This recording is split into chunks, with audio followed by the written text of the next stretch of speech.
1000 bougies illuminaient le centre de Soigny samedi soir dernier. Elles indiquaient l'itinéraire à suivre pour se plonger dans l'univers de Charles Dickens. Un univers où richesse et pauvreté se confrontent et où ces situations peuvent s'inverser, comme pour la famille d'Or et la famille de Bois. Michel Debacker, Jean-Philippe Fievet. Boire, rire et chanter les rues de Soigny le soir nous plonge dans une flânerie qui s'inspire de Dickens, une atmosphère du 19e où la misère et la richesse se côtoient. Laissez les pauvres mourir de faim, est un acte courageux, car là-haut ils seront heureux. Ça suffit, Pierre, ton humour est méchant. Ah, derrière vous se passe un spectacle qui s'appelle Une flânerie de Noël d'Or et de Bois.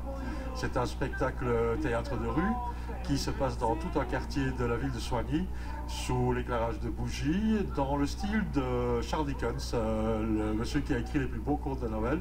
Et je me suis un peu inspiré des histoires de ce personnage pour créer ici un spectacle dans lequel les gens retrouvent toute la féerie d'un Noël. L'amour, l'humour, les larmes et les calembours ponctuent le conte au fil des 9 tableaux. 24 acteurs, ici chanteurs, déroulent l'histoire et plongent les spectateurs dans la fête de Noël. Allez-vous-en maintenant. Ici, il n'y a rien à voir. Nous sommes pauvres et alors, cela devrait être... Ma fille, sois douce avec ces gens. Ils n'y sont pour rien. Nous aussi, nous avons connu le bonheur d'être bien.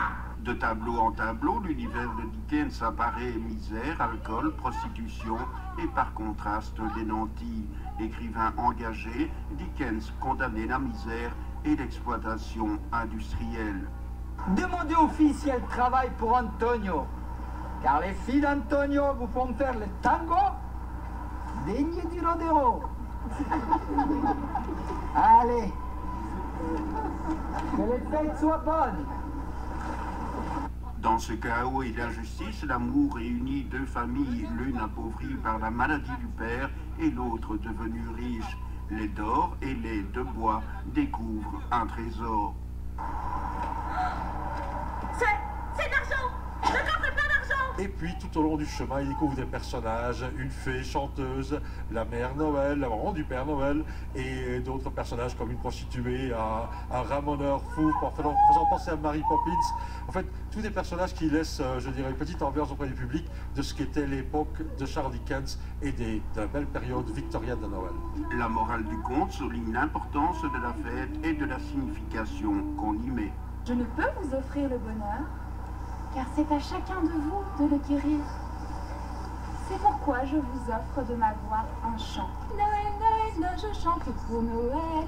Noël, Noël, Noël, Noël, je chante pour Noël.